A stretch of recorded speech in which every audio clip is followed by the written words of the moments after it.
Another subtle yet devastating aspect of the global conspiracy is their manipulation of calendars, clocks, and our perception of time. We are being enslaved by man-made mechanisms and systems for keeping time. Not only are we wage slaves to bankers, governments, bosses, and landowners, but we are also time slaves to our watches, clocks, and calendars. We slave to 9-to-5 school and work days. We slave to 5-day school and work weeks. We are spiritual slaves to Greenwich Mean Time, the Gregorian calendar, and an unnatural 7-day week.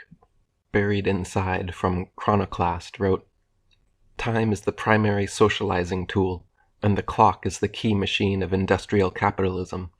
The imperialism of space and material is everywhere evident, but the imperialism of time is a shadowy beast. What is of direct concern is how time is perceived, controlled, exploited, manipulated, institutionalized, and internalized. If we do not understand time, we become its victims. One thing remains apparent. Time politics are power politics. Every sundial, watermill, calendar, week cycle, social policy, and temporal monument has served a particular interest and ideology. The hallmark of these, of course, has always been technological power and chauvinist control. In the service of precision, the atomic second is now defined as the duration of 9,192,631,770 particle oscillations within a cesium-133 atom. If you follow the sun and moon to keep track of time instead of clocks and watches, many things change. If stores open at sunup and close at sundown, managers cannot anally enforce punching time cards. If you tell your friends to meet you at the river when the sun touches the tree line, you naturally, patiently wait for them while watching a beautiful sunset. If you tell your friends to meet you at the mall at 7:30 p.m., then you must constantly look at your wrist or the wall, watching a series of cumulatively frustrating numbers. Samuel Macy wrote, "That people can be characterized as wound up, run down, rusty, or going like clockwork is essentially a product of 17th century thought. It implies not only that their work may be accurately measured, but also that their motions can be studied. Given proper incentives, they will follow predetermined and appropriately mechanical patterns.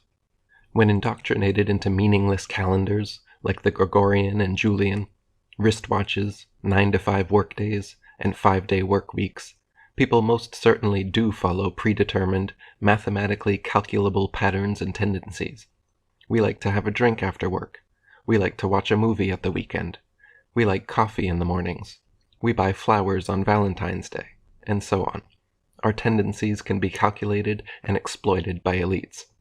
Those who exist outside the constraints of time, wage slavery, have all the time and money they need to perform studies, hire psychologists, lobbyists, and advertisers to further their gains. Time is money, so they say." Jeremy Rifkin wrote, "In hierarchical time culture, status is often delineated in terms of how valuable a person's time is. The time poor are made to wait, while the temporally privileged are waited upon."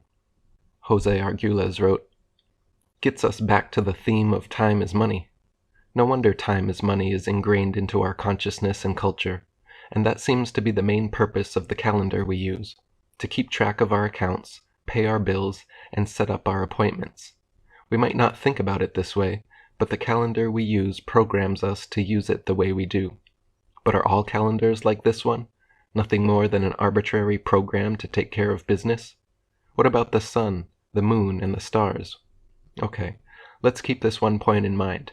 A calendar is a programming device. It programs the culture, the people, the society that uses it. It creates a feedback loop between the mind of the user and its program. The nature of the calendar determines the nature of the society."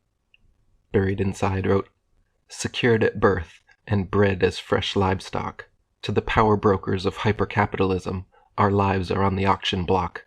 Make way for the experience economy. Make way for the access economy. Make way for the new time currency. Welcome it all like the coming of Rome." Karl Marx wrote in Das Kapital that to work at a machine, The workman should be taught from childhood in order that he may learn to adapt his own movements to the uniform and unceasing motion of an automaton. This statement has been implemented into our government and corporate institutions in many ways. Students align themselves with the approximate 9 to 5 8-hour workday 5 days a week. We take this coincidence for granted or explain it away by the convenience of aligning work and school schedules for daycare purposes. But in reality, what it instills is this psychological mechanism of slavishly submitting to the regulated schedules of employers. Also, the factory-like seating and positioning of a boss at the blackboard giving out standardized directives is a product of the industrial age. Without this long-term conditioning from a young age, would we so willingly sell our lives for minimum wage? Jeremy Rifkin wrote, "We are making the transition into what economists call an experience economy, a world in which each person's own life becomes, in effect, a commercial market. In business circles, the new operative term is the lifetime value of the customer, the theoretical measure of how much a human being is worth if every moment of his or her life were to be commodified in one form or another in the commercial sphere. Time has been broken down for us in many ways, some of which make sense and others which seem senseless. Many delineations of time have astronomical significance, which seem sensible. The sun and earth's interaction gives us a yearly cycle, the moon's lunation pattern gives us a monthly cycle, the constant rising and falling of sun and moon gives us a daily cycle, and the tides give us a natural quarter-day cycle as they come in and out. All other delineations of time, however, are arbitrary and man-made. The fast-ticking second appears nowhere in nature, except when people claim it resembles a human heartbeat, but this too is arbitrary because human heartbeat constantly changes pace. The minute, named after Min, the moon, is also an invented cycle with no actual parallel in nature. The hour, named after Horus, the Egyptian Jesus, who divides the days and nights into 12 equal parts, is an ancient myth, but not a cycle found in nature. The worst and most spiritually enslaving of the created cycles, however, is undoubtedly the week. Because of this ludicrous, unnatural cycle, almost everyone in the world, no matter what their life was like the past 7 days, ends up being almost exactly the same the next 7 days. Every 7 times the sun rises and falls, most of the world's population hits the replay button on their life and continues repeating the same pattern and schedule like a skipping record for their entire existence.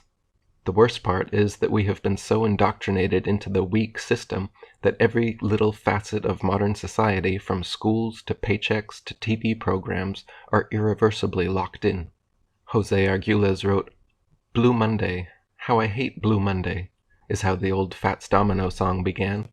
Why is that? Because, of course, that is the first day of the 5-day work week. Fats Domino must have had some clue about time killing us. Otherwise, it wouldn't have to be Blue Monday. So Monday through Friday, for most employed people, as well as schools and public and government institutions, is the work week. Then comes Saturday and Sunday, the weekend. The work week is ruled by the clock, which is why it is also referred to as 9 to 5. Saturday and Sunday should be soul time. But is it? Well, a little bit. There is Sunday church, maybe an hour or so for the soul, or maybe Saturday synagogue. But what is it really about, these weekends? It's about killing more time. It's sports and entertainment. It's football and basketball and baseball, big time. If you are in the rest of the world, it's soccer, very big time. If it weren't for television, this stuff wouldn't be so big. But it all goes hand in hand. Television, the weekend, and big-time sports. It is all a part of the same thing. I know, maybe you don't do that. Maybe you do something else. You go skiing or windsurfing. Maybe you go to the movies, or you go dancing, or maybe gambling down at the casino. Or you watch the Discovery Channel, or you take a self-help workshop. It doesn't matter, because then it is going to be Monday again, and the whole sequence repeats. The point is, your whole show, the time of your life, does reduce down to this weekly pattern, and it is killing you. You are putting your soul in a 7-day straitjacket. When the soul suffocates, you only get more bored and need more distractions. Do you see what's going on? You are hardly even alive. because it's your soul that really lives, and if you are not giving your soul the time it needs, then time is killing you. That means the time of the calendar and the clock that is embedded in your mind. But you are now becoming aware of it. This is a great first step. You can now say, I admit that I was powerless over the time I have blindly accepted all my life. One ancient secret society symbol often found on clocks and watches is the anchor. This shape of a typical ship's anchor is actually two Egyptian hieroglyphs put together. The top part of the anchor, shaped like a cross with a circle at the top, is the Egyptian ankh, hence the name Angkor. The bottom is shaped like the Egyptian boats of the dead, which carried souls during the afterlife. Two words which are often under the anchor symbol on clocks as well, king time, likely signifying the royal brotherhood manipulation of time. Buried inside wrote, the calendar year is an imperial narrative. The 7-day week is an imperial infliction. Circannual holidays are imperial flagposts. Mechanical time is an imperial installation. The merchant workday is an imperial offering.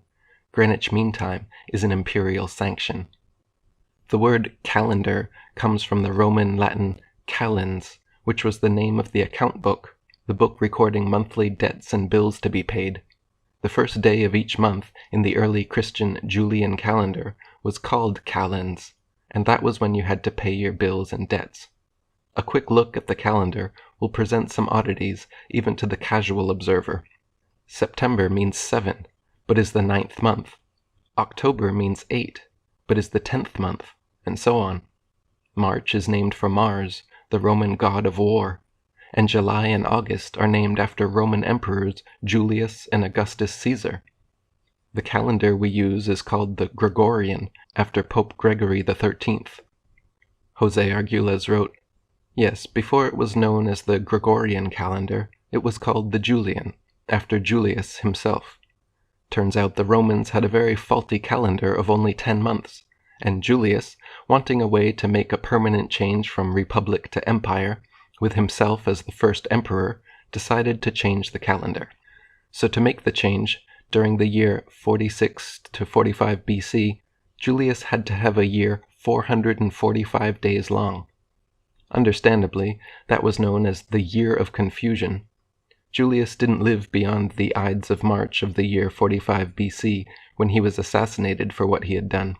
But the empire prevailed. Julius was followed by Augustus Caesar, who made a further change in the calendar. He saw that Julius had changed the name of the month Quintilius to Julius, July. So Augustus changed the next month, Sextilius, to Augustus, August. Not only that, Sextilius only had 30 days, while Julius had 31 days. Augustus wanted to make his renamed month, August, as long as Julius's month. So what did he do? He took the 29th day off February, already the shortest month, and added it to his month. That is why August, like July, has 31 days, and February only 28. So that is how the calendar began. Despotic motives, imperial pretensions, and confusion. The Christians began using the Julian calendar around 321 AD, when they added the 7-day week to it. The 7-day week was borrowed from the Hebrew lunar calendar. The Jews borrowed the 7-day week from the Babylonians. The 7-day week never correlates perfectly any of the months, except when February 1st might fall on a Sunday. Then there will be 4 perfect 7-day weeks in a month. The moon goes around the earth 13 times in 1 year. 13 times 28 equals 364, plus 1 day equals 365 days, 1 solar year. The ancients all used 13-moon, 28-day calendars and celebrated the extra day, always on July 25th, as the day out of time, when the rising great star Sirius peaks. The Druids, Incans, Mayans, Egyptians, Polynesians, Lakota, and many other cultures all used 28-day moon calendars.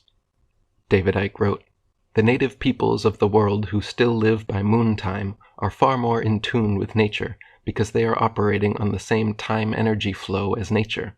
They are in sync with it. But in 1572, Pope Gregory announced that a new calendar was to be introduced, the Gregorian calendar, and it was implemented in October 1582. It was another Brotherhood scam, and the Gregorian calendar became the fixed standard time for the planet. This means that the human mind is tuned to this manufactured flow of time when we look at a clock, a watch, or plan the future with a diary. And where is the center of this time system?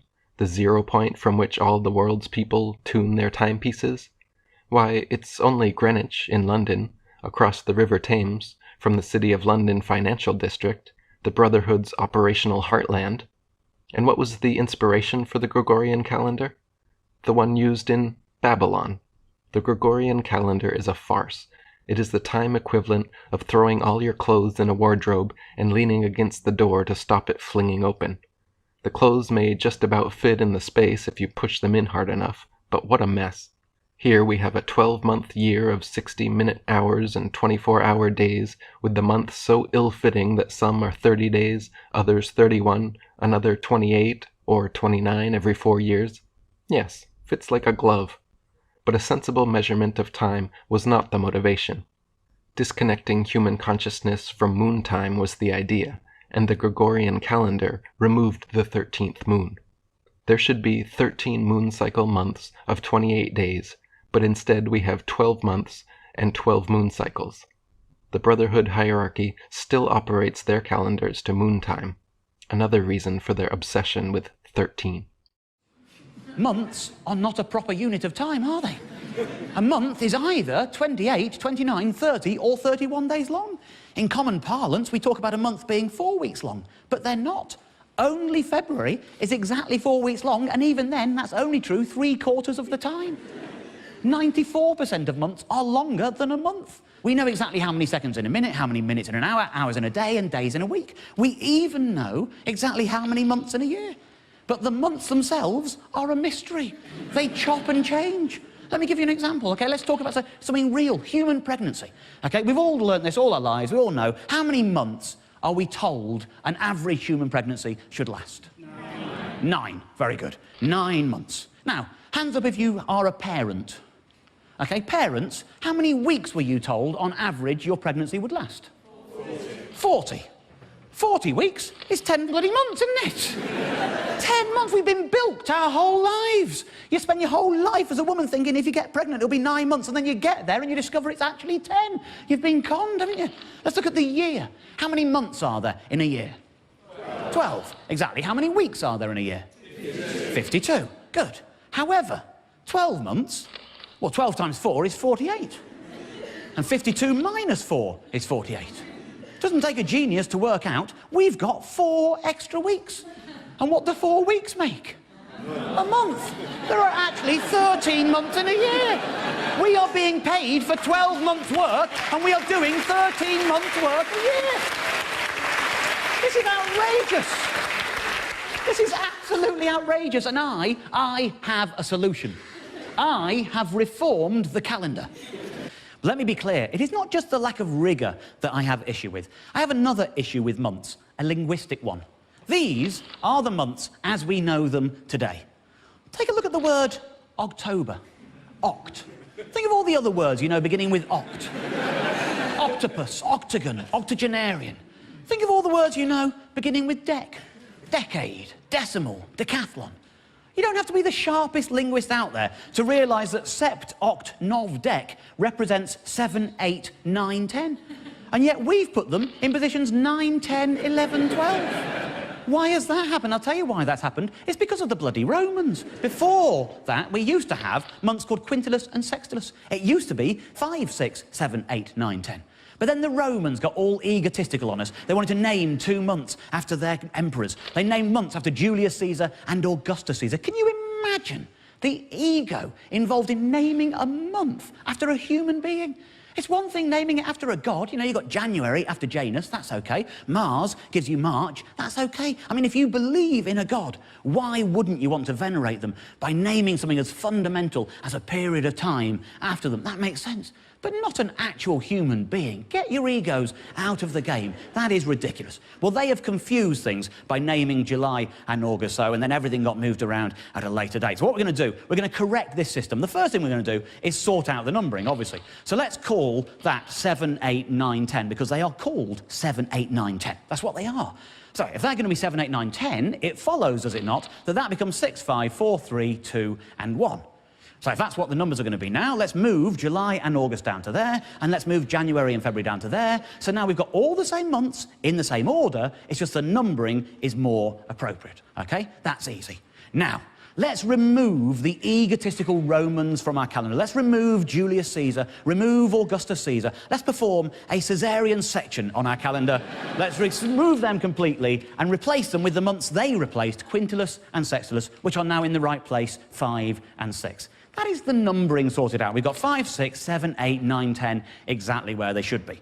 Now, obviously, is the time we introduce the 13th month, which, of course, will be Gormanuary. Now, what we've got there is 13 months of exactly 28 days long. Everything ticks over perfectly. March the 1st, New Year's Day, will always be a Sunday because nobody wants to go straight back to work on New Year's Day, do they? And it will always be a Sunday because of the order in the calendar. The 1st of every month will always be a Sunday. The 2nd of every month will always be a Monday. And that means that New Year's Eve, the 28th of Gormanuary, will always be a Saturday. Now, it might have occurred to some of you, that 13 times 28 is 364. And that means we've got a day spare. We can't force the year to only be 364 days long. The year is to do with the stars and the planets. So what we're going to do is, after Gormanuary, we're going to have an intermission. It's 1 day long, it's not called Sunday, it's not called Monday, it's not called anything. It isn't a day of the week, it is just intermission. It is basically an extended New Year's piss-up. You can go out on New Year's Eve, you don't have to go back until the 1st of March, everything is fine. What happens in intermission stays in intermission. And every 4th year, we have a 2-day intermission, and we call both of those days intermission. That's all it is. That regulates everything. Everything flows in a very orderly fashion from that point on. We have talked previously on this show about the old 30 days hath September rhyme. I think we can all agree that this system improves upon that rhyme. The rhyme now goes 28 days hath March, April, May and June. All the rest have 28 too, because that's how long a month is. There you go. It's much easier. Much easier. I'm confident in this. I'll tell you what I'm going to do. I'm going to put the PowerPoint down for a moment. I'm just going to say, any questions? Any questions about the system? Yes, sir. When are the bank holidays? The bank holidays, we have the same number of bank holidays as we do now. We spread them evenly throughout the year, very easy. The only difference will be the people we won't let have a holiday are the ones who work in banks. It's an improvement on bank holidays right there. Right there. Good lady in the T-shirt. What if you're born on the 30th or the 31st of the month? Do you just move it along to the next month? You're asking about birthdays? Yeah, birthdays. Yeah, OK, I'm glad you asked. Birthdays. Well, let's use my birthday as an example, because everyone's birthday is going to change in this new system, right? I was born on March the 2nd, 1971. So the first thing you have to do is work out how many days into the year that was. So, for example, in me, it's quite easy. You know, there's 31 days in January in the old system, 28 days in February in both systems, and it wasn't a leap year, so there were just 28 days. 31 plus 28 plus the 2 days take you to the 2nd of March, makes it the 61st day of the year. Then you map that onto the new calendar, OK? Very easily done for this. 28 for March, 28 for April, that's 56. Leaves 5 spare. So my new birthday becomes May the 5th. March the 2nd, 61st day of the year, is May the 5th. And you do that with every day. It's very simple. I've actually got a little guide to help you. This is an old calendar, you know, using the current system, and I've mapped every day onto it, and lots of things are improved by doing this. For example, you know, you want to keep all the nice holidays and festivals and little sort of celebrations we have in life, like April Fool's Day. We're not getting rid of April Fool's Day, but April the 1st is the 91st day of the year, and so in the new calendar, it becomes Saturday the 7th of June. And I think we can all agree it's going to be much easier to catch people out knowing that. That's better. November the 5th. Again, you don't want to move it to the new November the 5th because it wouldn't be getting dark early enough for November the 5th to make sense. So you keep it where it is, you just map it onto the new date. So, for example, if you just find November in the old calendar, November the 5th would be the 309th day of the year, and so it now becomes Sunday the 1st of February every time. And again, that's very easy to remember. You just use the rhyme, remember the 1st of February. So it's just a simple process of mapping things on. That is true for every holiday, every festival going. Very easy. We got one towards the back there, yeah? Have you changed the star signs, and if so, what's the new 13th one? My advice to astrologers would be to just keep making it up as they always did.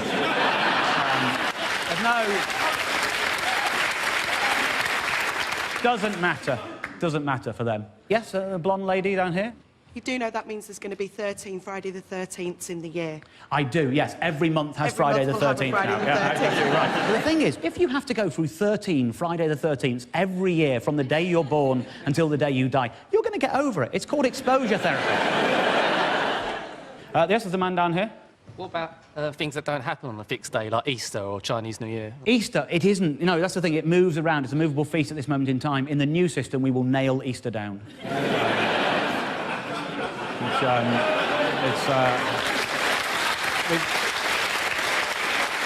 We've thought of everything. We really have. In fact, just looking through that calendar of the old system, which shows you how complicated it is, we've got a new calendar, and we'll have new merchandise to go with it. So, for example, you could get a calendar like this, right? The thing with this kind of calendar, now, every day is always the same day of the year. It's always a Sunday on March the 1st. We know that. The same system. So what we do with these calendars now, you produce them and they're wiped clean.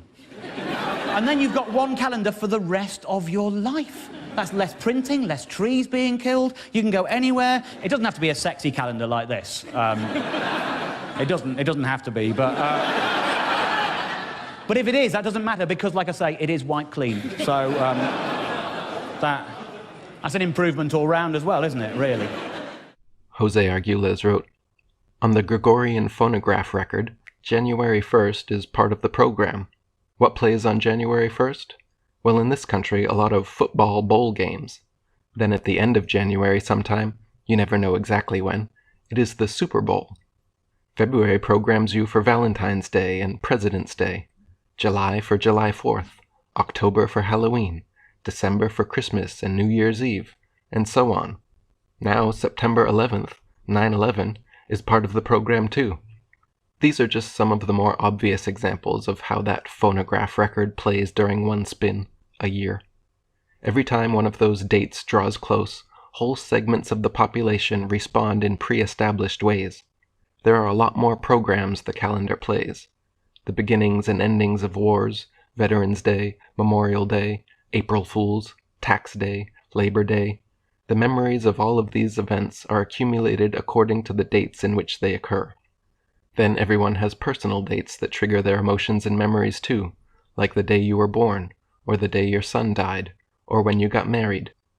The Gregorian calendar is arbitrary and irregular. You would hardly ever think about any natural factors by using this calendar. January 1st doesn't correspond to any solstice or equinox or anything natural at all. With a program like that, of course you wouldn't think of the seasons or the moon when you use this calendar. It is almost as if this calendar is meant to keep you out of phase with nature. It is easy to overlook an unequal or irregular measure in time because we can't touch or see time. But would we overlook such an uneven standard in a yardstick or ruler? And if we were to go ahead and try to make or build things with an uneven ruler, wouldn't they come out crooked or sloppy? Maybe after a while, we would say, "Oh, that's all right. We've lowered our standard to accommodate these sloppy constructions. You'll get used to it. We've always done it this way." But would you really settle for substandard measures of objects and forms in space? Yet we put up with substandard and uneven measures in time. Thinking it doesn't matter may already be an effect of accepting so long the uneven measure.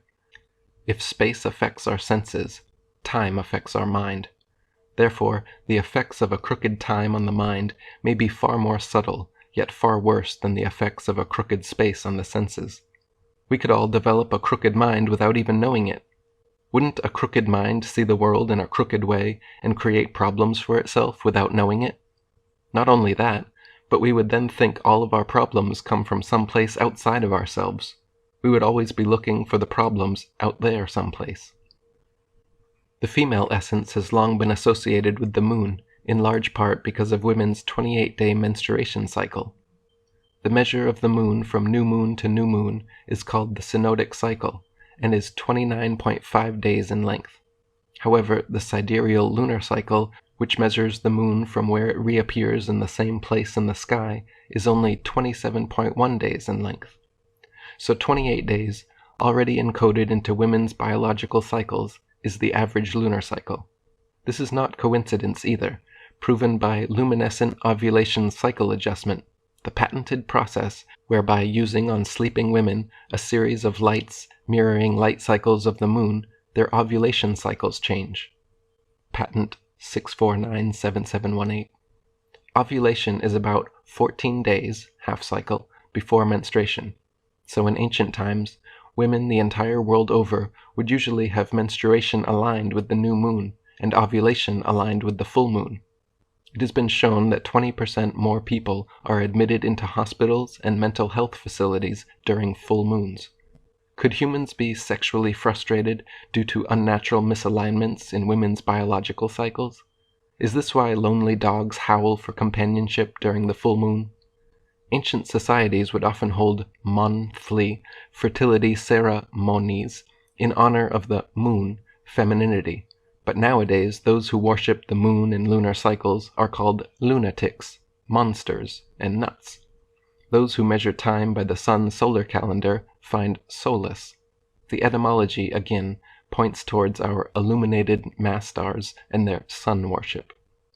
Most girls feel embarrassed or at least inconvenienced by their onset of womanhood.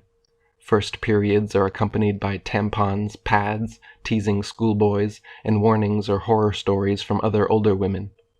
Zaire tribespeople, Native Americans, and other primitive cultures honor their women's first periods with puberty ceremonies. They believe each woman has incredible powers as a spiritual being, and the gift of life is an important event.